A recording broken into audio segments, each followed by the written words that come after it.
So now we know that diffusion as a fixed first law of diffusion, we can write down the flux in x direction Jx can be described as minus d times this concentration gradient. And so the net flux is proportional to the slope of the concentration gradient, and the constant of proportionality is defined as minus d. Minus means this is high to lower concentration. Now this is assuming a steady state condition. Now we will consider furthermore of a diffusion on a macroscopic scale. Now consider the concept we introduced at the beginning as an engineering approach of systems concept. So let's consider this small volume of a control volume where the x and x plus delta, there's a flux differences. So this is delta x and cross-sectional area as A. And let's assume the concentration of this 1 and 2 are different.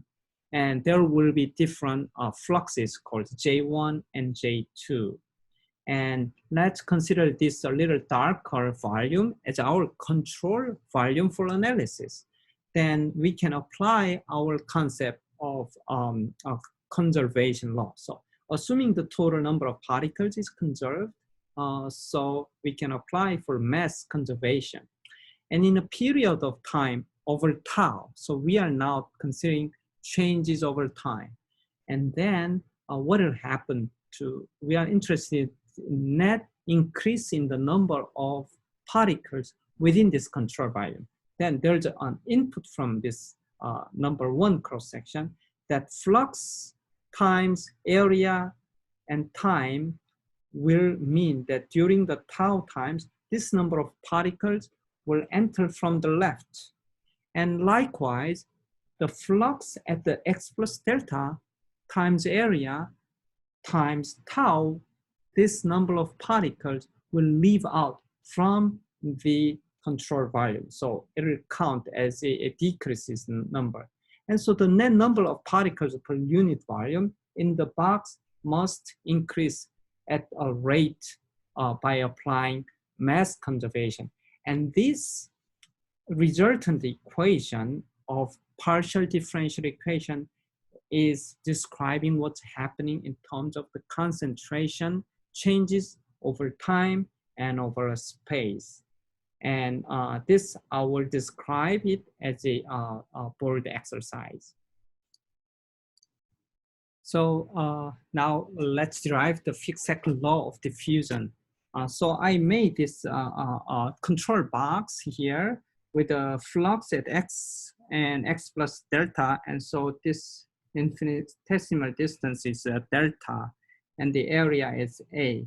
So let's apply for our famous accumulation will be dependent on input minus output plus generation minus consumption. Let's assume the particle is not being generated or consumed in this small infinitesimal volume. And then what will be the number of increase during time interval of tau, and the concentration is C. So concentration is number of particles per unit volume. So now accumulation. So the left accumulation is the number of particles accumulating over time. So this is over tau time concentration of T plus tau minus concentration at T.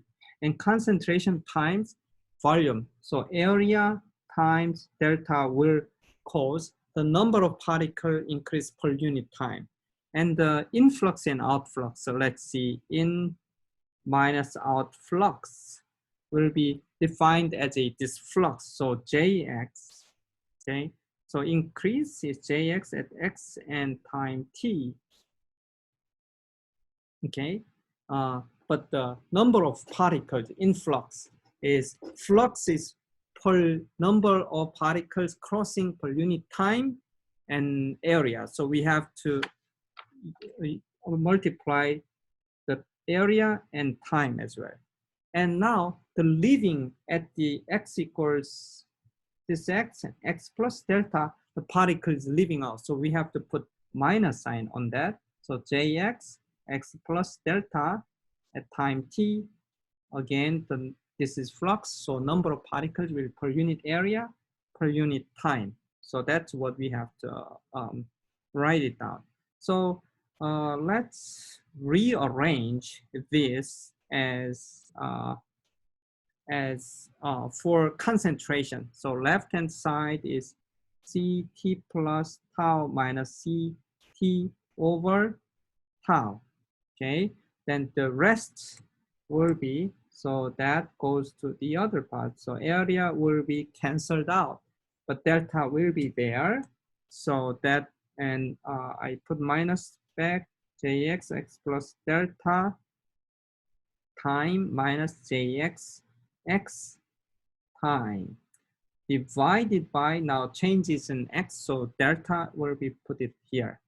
Okay, so how can you rewrite this as a differential equation? It's actually a partial differential equation. So this is round c, round tau, it's minus round x, round j. And now you remember that the Fick's first law of diffusion is Jx is defined minus d round c round x. So let's put that inside. Now it's plus d round squares concentration round x square. So now what we obtain is this changes in over time for concentration is defined as double differential over space, and the proportionality constant is d. So this describes the changes of spatial temporal concentration is dependent on the diffusion coefficient. So here we can see the number of particles per unit volume in the box will increase at a rate of round c round t equals diffusion coefficient times round square c over round x square. So this differential equation describes the concentration changes over space and time. So what does this mean? And you see, because it's one differential over time. So if we know the initial condition or initial distribution, we will be able to follow what's happening over time in the future event. And for x or space, we see there's a double differential, which means that when we integrate, at least we will need to have two constants to figure out which to define this, which means a boundary condition of x1 and x2. If we know the initial condition and boundary condition, we will solve concentration changes over space and time to figure out all later distributions. So one example, I put it here. So if the concentration is very high at the space x at 0, and over time, let's say 0.1 and 0.2, 0.52, you see how this concentration will spread out over time. Looks like a diffusion phenomenon here. So the one I just described is actually, I'm supposed to write it over here, applied mass conservation for an infinitesimal system analysis to derive spatial temporal distribution of particle concentration.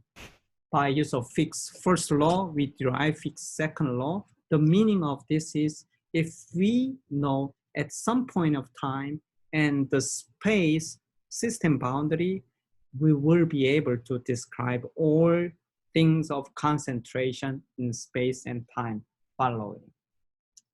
Okay, With that, next time we will discuss about the relative importance of diffusion and convection depending on the length scale. So biological system has a physical length scale, and we will be able to tell why bacteria do not need a organelle, while a bigger cells, a eukaryotic cells, or even human body like big structures will not solely dependent on diffusion for molecular transport, but we have developed a specific system of circulation because diffusion by itself is not enough for transporting molecules in this bigger scale. And there comes the convection. So we will consider about these differences. Okay, thank you for your attention.